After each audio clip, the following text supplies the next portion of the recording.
Hello everyone, welcome to GoTarryn TV. I'm Taryn, the traveling trainer with GoTarryn Personal Training here in the greater Atlanta area, and I'm about to welcome two amazing ladies here who are recurring guests on GoTarryn TV, also in Atlanta, Georgia, and alphabetically by last name, they will be Ms. Alana Sanders and Elsie Trawick. Now, before those two ladies join me, I'd like to ask everyone out there, please be so kind as to like this video, leave us a comment, and share it with all of your friends and family out there.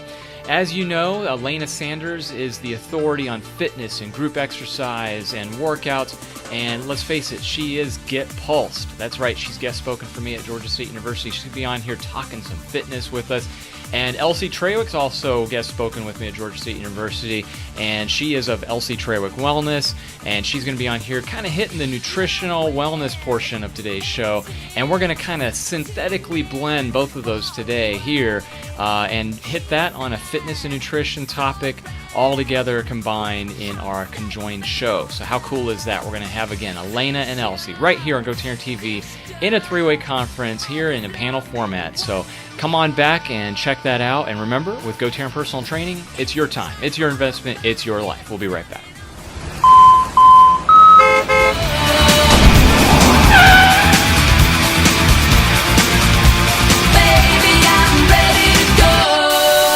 All right, everybody, welcome back. And as I promised, we do have the two ladies here to talk to us about fitness, health, nutrition, wellness, and everything that's encompassed in that.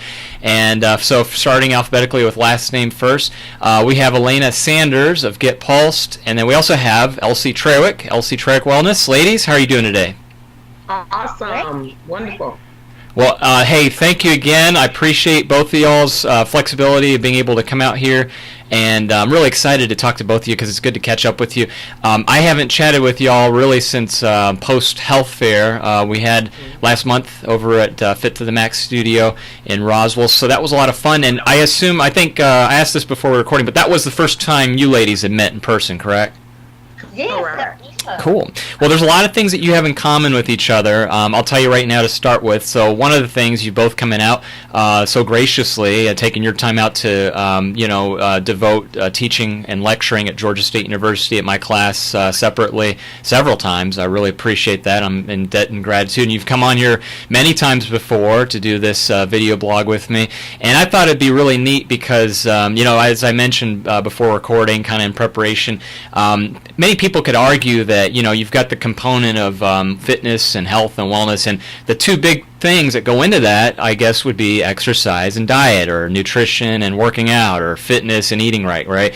And so, we've got, again, as I mentioned, Alana, I'm going to let you take the lead kind of on how important fitness and working out and, your authority of doing group exercise classes and training and all the stuff you do. And then Elsie, of course, with your health coaching and online wellness checking and, your mastery of simple fat burn and Whole30 and everything else. And, I think that's really important. So that's why I thought it'd be really neat to have both of y'all here at the same time. So let's start out. I'll tell you what. I'm going to throw the ball to Elsie for a second. We hear that nutrition is a bigger part of that pie, right? And so what's your talk on that, or take, I should say, Elsie, on how important is eating right if people are wanting to lose weight and getting into better shape? It's critical. I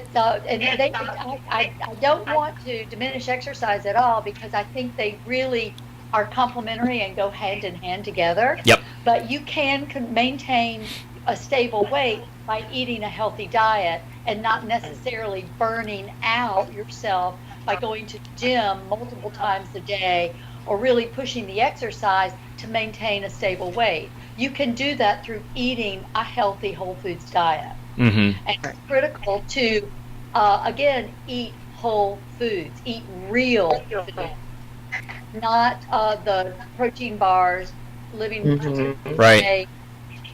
Protein, those canned protein shakes and processed, because that has a lot of chemicals. If you can't process it, don't put it in your body. That's true. But relying on a whole foods diet, and also you want to go for maintaining your glycemic index, your blood sugar level, so that it's stable during the day. That will keep you from having spikes and highs of high energy, and also the lows where you come crashing down. So you want to eat for the glycemic index so that your blood sugar stays level and safe all day. For a lot of us, that means we will eat more than 3 meals. We'll have, like, I personally eat 3 meals a day, and I can't snacks. Wow. That helps me maintain that blood sugar level and not get so hangry by the day or Hangry. And so it's really important to know yourself, know what works for you, because there is no one size diet or way of eating, because if there was, we would all be doing it and we would all be completely fit, happy, and healthy. It's true. So you got to figure out what works for your body and how, also your schedule. Consider your schedule in that. For busy professionals, you may not be able to sit down when you want to and eat 3 squares or fit it in. You're going to get 5 or 6 little mini meals may be better because you're having to catch them in between meetings. For a lot of people who are traveling now, in between flights, finding out what they can eat. So nutrition, eating a healthy whole foods diet is critical. Absolutely, well said. And then, okay, I'm going to get back to you in a second, Elsie, but Alana, let's kind of piggyback off that on the nutrition end, too. Do you get a lot of clients who kind of get frustrated and they try to eat right, or there's a lot of misconceptions and myths out there? They say, hey, I haven't eaten anything all day and I'm still not losing weight, and kind of like what Elsie was going with, like eating frequently to get that metabolism going. I mean, I'm sure you've heard that a lot with your clients. Right. The issue is that a lot of people think that they could just work out and not eat healthy. They feel that they could just eat whatever they want and then go work it off, and not realizing that the nutrition part is really the most important part for the exercise. Yep. It kind of makes the trainer's job harder, because if they're not eating correctly and they come to us and they're thinking that our program is not working, but then you ask them, well, what did you eat today? What have you been digesting in your system? And then we find out what they have been digesting hasn't been beneficial to them to lose the weight, then that's the issue. Mm-hmm. Exercise is about 15 to 20%. The rest of it is all nutrition. So if they're not getting that piece right there, then the exercise is basically just movement. Mm-hmm. Just functionality, and you just moving your body, which we need to, because exercise is important for the functionality and for the cardiovascular piece of it for the heart. Mm-hmm. You need to have that movement. But in order to lose weight and to maintain the weight, the nutrition is the most important part of the piece. Yeah, I much agree, and I like what you both said in terms of that it's so important because they work hand in hand, they complement each other. So, let's delve into that a little bit further, Alana. On exercise, you mentioned something that I could definitely relate to, because I do get a lot of clients who say the same thing to me. They said, I've followed, this, and I don't understand, I'm not losing weight. But then you ask what they're doing at home, and as we know, we can only see them 1 hour. Yeah, exactly. So, that's a big part of it, and that's one of the biggest keys, I think, that, so how, I guess, there's not a easy solution to this or an easy answer, but how do you deal with those people that kind of, they know they're not doing everything right at home? And I'll give you an example. People who won't give up alcohol, because I think all of us see that a lot. I know many of them. Yeah, and it's frustrating because and again, I'm not trying to go off a tangent here, but I say this to a lot of my clients. I say, if you just give that up, you'll be amazed how many calories and weight you'll lose, pounds. Metabolism. Absolutely, yeah. So, I mean, I haven't found the answer to that puzzle or solution, but I guess, I don't know, what are some words of wisdom you kind of give them on that kind of, just what they're doing at home? What I tell people that let's go to the alcohol piece, that love alcohol, I say, well, wean yourself off of it. If you're drinking alcohol every day, okay, let's try to minimize it. Maybe go to maybe 3 times a week, and then go down to 2 times a week. And then you'll find that you don't have a taste for it anymore once you're weaning yourself off of it. Because it's kind of hard to tell somebody who's been drinking alcohol almost every day to stop. I agree, yeah. And a lot of them use it for emotional reasons. If they're going through something, the alcohol calms them. So a lot of them are using it as a clutch. So that's why I tell them to try to wean yourself off of it at least 3 times. So I kind of give them a regimen. And for those who maybe, like you said earlier, come to the class and you find out that the food part is the issue, I do a lot of corporate fitness. So I'm dealing with a lot of employees who've been sitting at a desk for 8 to 10 hours. Yep. Who come to my classes and say they've only ate a banana or something the whole entire day. So they're like weak. And so I have to tell them they have to plan their meals. If they don't plan their meals, and then what you're doing here, what the company's paying for me to come here for, is not going to be beneficial to you. Yeah. So I try to tell them, try to do it on a Sunday. I give them examples how to plan it for the whole week. And it kind of helps some of them out because a lot of them have busy lives. Once they go to me, they go home and cook for the family, and they're eating really, really late. So I try to tell them, think about yourself first. Before, it's kind of like when you're on an airplane. You know how when they say put the mask on you first before you put it on the child? Oh, yeah. It's kind of like the same thing.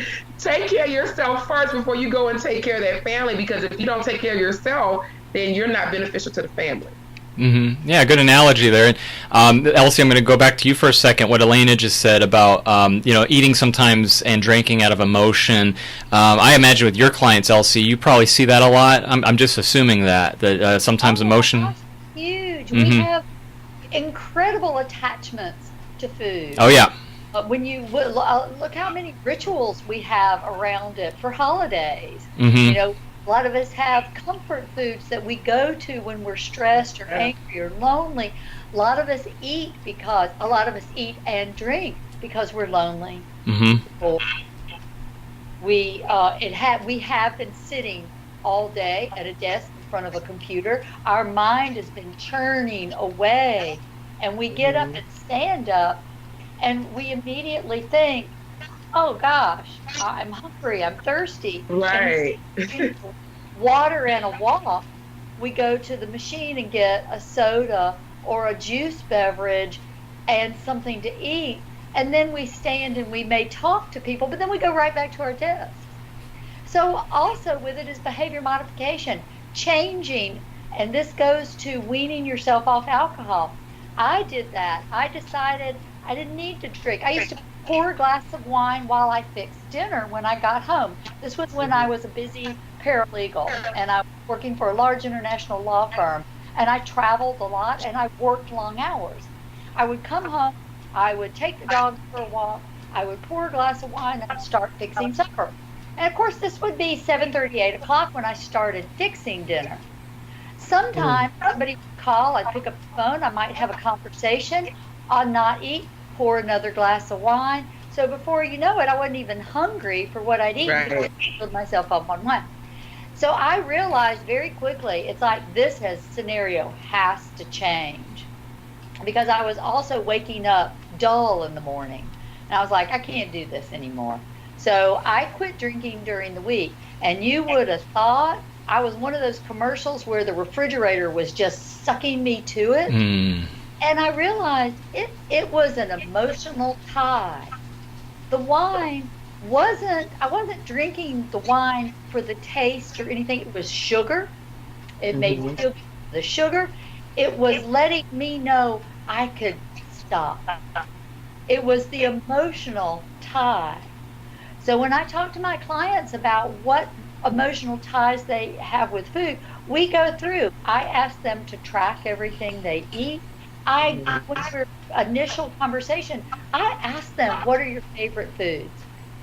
Because when you're looking and talking to someone who wants to change their relationship with food and they want to lose weight, and this goes from the last 10 pounds all the way to if they want to lose 250 pounds, you have to take that deep dive into what are their favorite foods, what are they eating every day, what are their emotional attachments to food, what are their rituals around it, and you ask deep questions so you get them to spill it all out. You make notes, then you have something to work with because you understand where they're coming from. You get a reason of why they're eating what they're eating, and you learn how to shift, because most people who want to lose weight are eating a lot of refined carbohydrates, they're eating a lot of starches, and they're eating a lot of sugar, or I should be consuming a lot of sugar, because they're drinking beverages that are full of sugar. True. Sugar.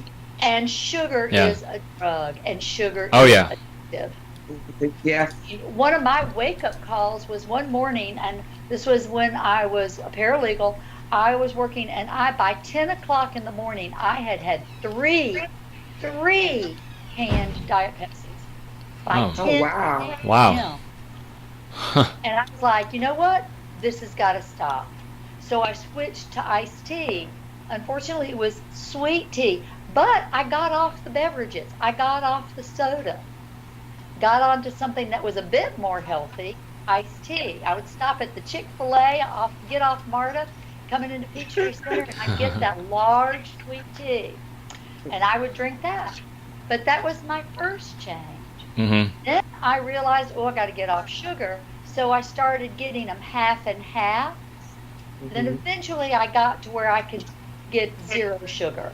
So it is a process, and it is changing behaviors, modifying your behaviors. Start slowly, take baby steps, and introduce new food. Start crowding out the old ones with healthier choices.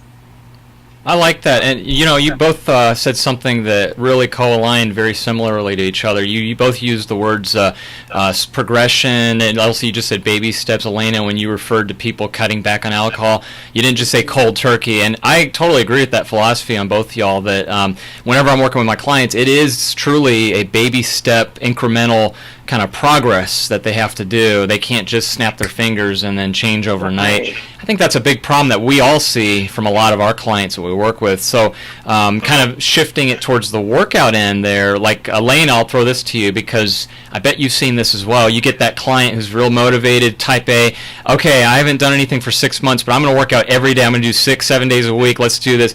And it usually doesn't last, right? Or maybe usually resorts to an injury. You've seen that, right? So, I mean, yeah, those people are another challenge, aren't they? Like the types that think that, if I do this, I've got a wedding coming up in 3 weeks, so I got to do it every day, or I've got class reunion, and so again, that's another big challenge, isn't it, Elena?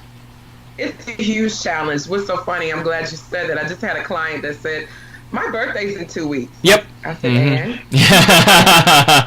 We hear that a lot. What Yep. you want me to do in 2 weeks? She was like, "I want to live." I was like, "You should have told me that 3 months or 4 months ago." What do you want me to do with that? And so they have unrealistic goals that you have to bring them back to reality, let them know just as slow the process it took to put that weight on, it's going to be almost the same process to take it off.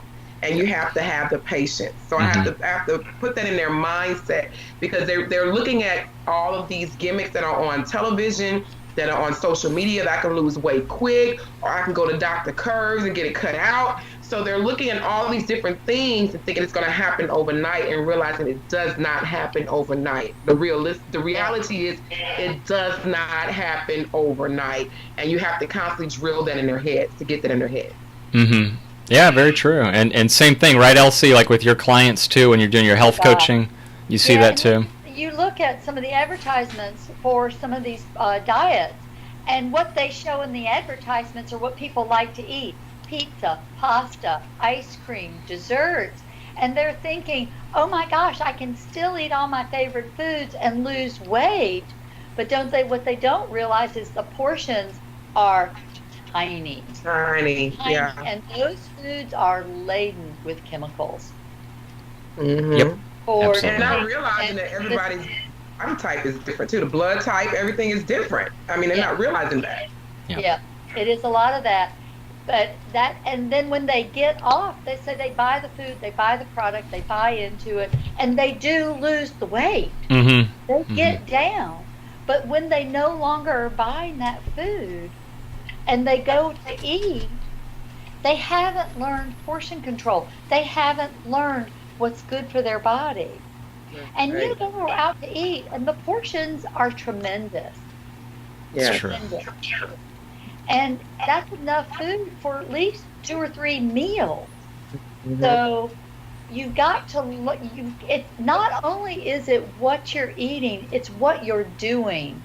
Portion size, making sure you're not overindulging, but eating enough to feel comfortable. I don't even like to say eat until you feel full, because a lot of times by the time you feel full, you have eaten way too much. Yes, the mental. Your brain hasn't registered. Your stomach's, and a lot of people who have are chronically overweight which means they're yo-yo dieting, they're losing, gaining, or they're stable, they can't get the weight off, they're struggling to pull it off, is they are also maybe running through a curve of they're withholding food, then they're feeding. And your body can take that. If you're starting a strict diet and you're like, I'm not going to eat anything at dinner, your body is going to hold on to every calorie it gets because it doesn't know when it's going to get food. And this isn't just food we're talking about. This is triggered with the nutrients in your food. Mm-hmm. If you eat a high starch, high carbohydrate, high sugar diet, your body is nutrient starved. A lot of times that's why people who eat a lot of refined carbohydrates say, but I'm always hungry, because their body isn't getting nutrients that fuels it, that it can run on. It needs whole foods. It needs broccoli. It needs greens. It needs vegetables. It needs healthy proteins to get the nutrients. Because if you're eating a lot of refined carbohydrates and a lot of prepared foods and a lot of starches and sugar, your body is nutrient starved. And that's one thing the leptin in there is going to tell you you're still hungry because you don't have the nutrients you need to function.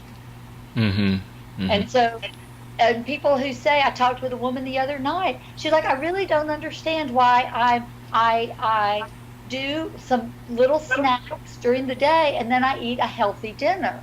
And I was like, she's like, I don't understand why I'm not losing weight. And I'm like, because you're not eating enough of the right foods. Mm-hmm. Yeah. You may be eating a healthy dinner, but if you're doing a meal replacement bar and a shake, your body is not getting what it needs to function. Mm-hmm. And spacing meals out too far. Your body can't go 6 hours is pushing it. Like about every 4 hours. And that's where intermittent fasting is a great way to start off if you're trying to lose weight, where you set so that at night your body has a long time to burn off all what you've eaten while you sleep and use up those nutrients, and then you only eat during certain hours of the day and you can space those out. Again, intermittent fasting is a great tool, but you've got to learn and know how to use it to your benefit. Right. Yeah, it sounds like it comes down to quantity and quality pretty much, huh? Pretty basics. Yeah. Absolutely. And I think that we'll all agree that it's also what you think. Mm-hmm. How you view yourself, what you think about yourself, about your diet. Because to quote Monica Shaw, who's an incredible business coach, the highest form of self-care is planning. So plan your meals. Plan what you're going to eat. Meal planning is critical, especially because food is getting more and more expensive. Yeah. Oh, yeah. It is. Mm-hmm. Just eating healthy is so expensive. Yeah. Oh, yeah, you're right. Yeah. They have these gluten free is a big thing. I know Elsie, we've talked a lot about that, but in Atlanta specifically, I don't know if you've heard, like in Buckhead where I'm at, there's a place called Karma Farm, and it's on Far Road near Peachtree Road, and it's a 100% dedicated gluten-free restaurant. So they have a lot of people with celiac or any other allergies that come in. Yeah, and the only thing is sticker shock, because for lunch it'll probably cost maybe one person $15, $20, and then for a family it might be a little bit more expensive. But it is what you like you just said, Elena, too. It is expensive because it's definitely healthier. They're big on non-GMO and organic and whole foods and all that kind of stuff. Health Foods, the grocery store chain, you go there and my God, like one of the big things that people look at is the bill after they're done grocery shopping. But I guess it's all about trying to, like you said, planning. I think that's a key component. And planning, this goes hand in hand with working out, right? I mean, like Elena, for your workouts, we've talked about this too, like how busy we are. Like people always ask, well, when do you get to work out, And I guess it's just like Elsie said, I mean, that's a big part of it too, right? Planning your own workout as well. That's Yeah, right. yeah. Plan your day. It's plan very your important. Make sure and planning is hard. It's hard to start doing. I remember when I started, because I used to go to the grocery store and I I would buy this. Oh, that looks good. This looks good. And I Oh would yeah. come home. I'd spent $100. I had big holes in what I had bought because I hadn't planned. So I still couldn't necessarily put meals together for the week. And I'd spent $100. Oh So wow. meal planning about figuring out what you're going to eat, how many meals do you need to make so that you can create a shopping list and stick to your list. Do not say, oh, you know what, that looks good. Maybe I'll buy some of that. Stick to your list. Because then you've got your meals. You know what you're going to cook. You know how many you've got. You don't have any food waste. You haven't overspent. And you have food that you can eat. You've got your breakfast, lunch, and dinner. Or if you eat out lunch every day at work, you've got your breakfast, your dinner. If I'm going out, like say I'm going out with friends or I'm going to a networking event, so I know there are 2 dinners I don't need to plan, that's part of my preparation so I don't overbuy. So at the end of the week, I have some leftovers to make through, because I do all my shopping on the weekend. I have some leftovers so I can make some meals, but I'm not looking at my refrigerator full of food thinking, well, I'm kind of tired of that and throwing it away. So I'm eating and my refrigerator is empty by the end of the week, which is wonderful. That's what we want. You want to buy just enough so that your food is always fresh. It's very important. Fresh foods, they always taste better. Planning helps you cut out food waste and overspending. So it's really right up there. Meal planning and then meal prep. So you've got ready, like if you're trying to switch over and you want to eat a lot of vegetables and you like pepper slices and cucumber slices and broccoli and cauliflower for it, come home for the grocery store, immediately wash it, break it up, chop it up, put it into Ziplocs so it's in your refrigerator. So when you get hungry and you're like, ooh, I'm a little hungry. Oh, they told me no chips. I can't do the chips. I can't do the meal replacement bars. But you know what? I've got a whole bunch of cut up veggies. Fix yourself a big plate or bowl of veggies. Spritz them with a little vinaigrette dressing or a little lemon juice. Sit down, and instead of the popcorn, you've got a bowl full of wonderful veggies that you can nibble on while you watch your favorite shows. Yeah, and the other thing too, we've got a big holiday coming up. Memorial Day is just around the corner.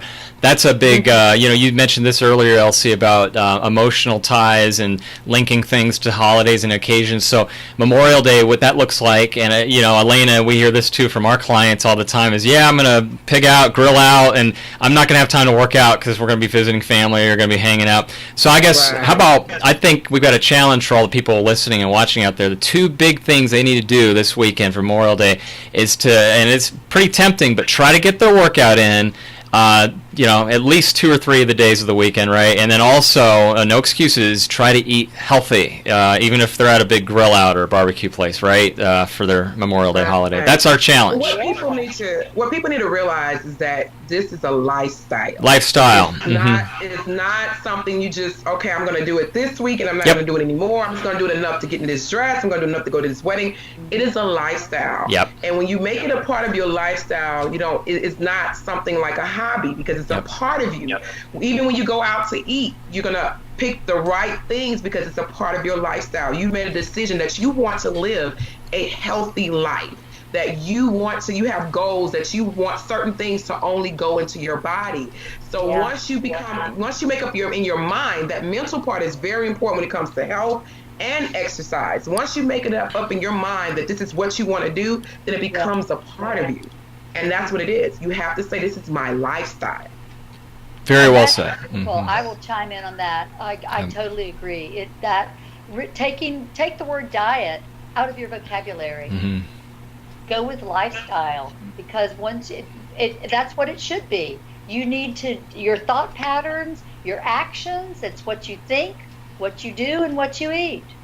That's what it comes down to. That's a good exclamation point to end this show on. And ladies, lifestyle, that is a great word for the motto here for the weekend. And again, before we let you go, this 30 minutes flew by so quickly, but I got to get your contact information. So let's get that, please. Elsie, what are the ways people can reach you directly and learn more about you, please? Oh, great. Yes. They can go to my business Facebook page, Elsie Trawick Wellness, and message me through there because I am creating a whole new email address and phone number. So I'm real excited. I'm kind of redoing my branding. I'm real excited about it. So right now, the best way to get in touch with me is through Facebook, Elsie Trawick Wellness, and message me, and I will get right back to you. Perfect. And then Alana, same question, contact information, please. Yes, for me, on all social networks, branded at Alana, A-L-A-N-A, Sanders, or getpulse.com, or Alana at getpulse.com.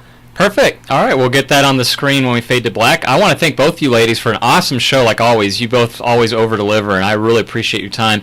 And I learned a lot, and I'm going to try to motivate myself here as we get into Memorial Day and kind of take myself up on our own challenge here to improve our own lifestyle. And like you said, just it's all about what you just said, lifestyle for Memorial Day weekend. Great mantra there to end on today's show. So, ladies, Alana, Elsie, I wish you a happy Memorial Day weekend, and we'll check in with you next time and have you back on very soon. Thank you, Alana. Good to talk to you, Taryn. You too. Thank you. All right, bye-bye, ladies. Bye-bye.